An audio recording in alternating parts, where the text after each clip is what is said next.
Doraemon के सभी दोस्त उसे बर्थडे विश कर रहे होते हैं। डोरेमोन सबको शुक्रिया कहता है। तभी डोरामी टाइम टीवी से डोरेमोन को बर्थडे विश करती है। नोबिता डोरेमोन को एक स्पेशल गिफ्ट देता है, फ्यूचर स्वीट कैसल की टिकट। डोरामी बताती है कि ये एक ऐसी जगह है जहां दुनिया की सबसे टेस्टी मिठाइयां बनाई जाती हैं और पूरी दुनिया से हर दिन सिर्फ एक ही ग्रुप को ट्रिप की परमिशन मिलती है। टिकट जीतना बहुत मुश्किल होता है, लेकिन नोबिता बहुत लकी था। डोरेमोन खुशी से नोबिता को धन्यवाद देता है। नोबिता कहता है कि चलो अभी के अभी स्वीट कैसल के लिए निकलते हैं। वो टिकट के 5 हिस्से करते हैं और सब लोग एक एक हिस्सा खाते हैं। इसके बाद टाइम मशीन जैसी केक मशीन आती है और सब उसमें बैठकर 20वीं सदी से सीधा 22वीं सदी में पहुंच जाते हैं। वहां की लोकेशन देखकर सभी हैरान रह जाते हैं। चारों तरफ रोबोबोट्स दुनिया भर में कैंडी डिलीवर कर रहे होते हैं। जैसे ही वो फ्यूचर स्वीट कैसल के गेट पर पहुंचते हैं, गेट अपने आप खुल जाता है। अंदर लाइट्स ऑन होती है और एक रोबो वेटर दौड़ता हुआ आता है और सभी का वेलकम करता है, साथ ही मिठाइयाँ भी ऑफर करता है। फिर वहाँ आता है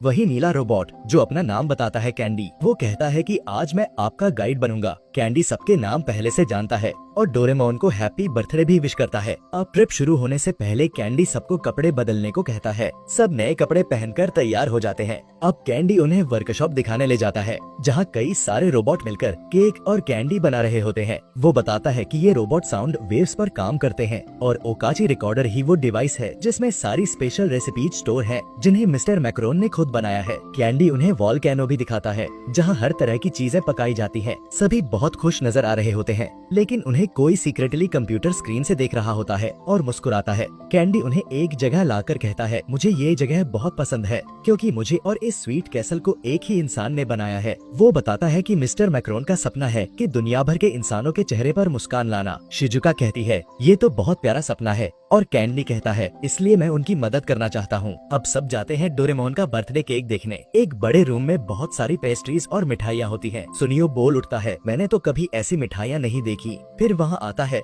एक आदमी गाना गाता हुआ। डिस्को लाइट्स ऑन हो जाती हैं। कैंडी कहता है, ये है मिस्टर मैक्रोन। सभी हैरान रह जाते हैं। मिस्टर मैक्रोन चुटकी बजाते हैं और एक डीवीडी प्लेयर में डोरेमोन बर्थडे केक डिस्प्ले होता है। डोरेमोन उसे देखकर खुश होता है, लेकिन तभी मिस्टर मैक्रोन पूछते हैं, तुम में से डोरेमोन कौन है? डोरेमोन जवाब देता है, मिस्टर मैक्रोन कहते हैं, मुझे तो लगा डोरेमोन कैट टाइप रोबोट है, लेकिन तुम तो रैकून जैसे लगते हो। डोरेमोन ये सुनकर चिल्ला उठता है। कैंडी भी उदास हो जाता है और पूछता है, क्या तुम कैट टाइप रोबोट हो? डोरेमोन जवाब देता है, मैं 22वीं सदी का कैट टाइप रोबोट हूँ। कैंडी मायूस होकर कहता है, तो आज जो केक बन रहा था वो। लेकिन मिस्टर मैक्रोन उसकी बात काटकर दोबारा गाना शुरू कर देते हैं। अब नोबिता पूछता है, क्या तुम ठीक हो? कैंडी कहता है, हाँ मैं ठीक हूँ, लेकिन वो टेबल से टकराकर गिर जाता है और सारे केक खराब हो जाते हैं। मिस्टर मैक्रोन उसे डांटते हैं और वो माफी मांगता है। डोरेमोन नोबिता को एक इनएनिमेट स्टिक देता है जिससे सब चीजें फिर से पहले जैसी हो जाती हैं। कैंडी दोनों को देखकर कहता है, तुम दोनों तो बेस्ट फ्रेंड्स हो। डोरेमोन जवाब देता है,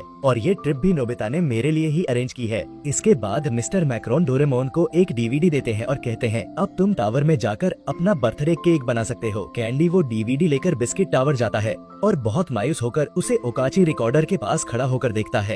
और यहीं पर कहानी एक नया मोड़ लेती है। दोस्तों, इस स्पेशल एपिसोड का दूसरा पार्ट कल आएगा, तो पेज को फॉलो जरूर करना।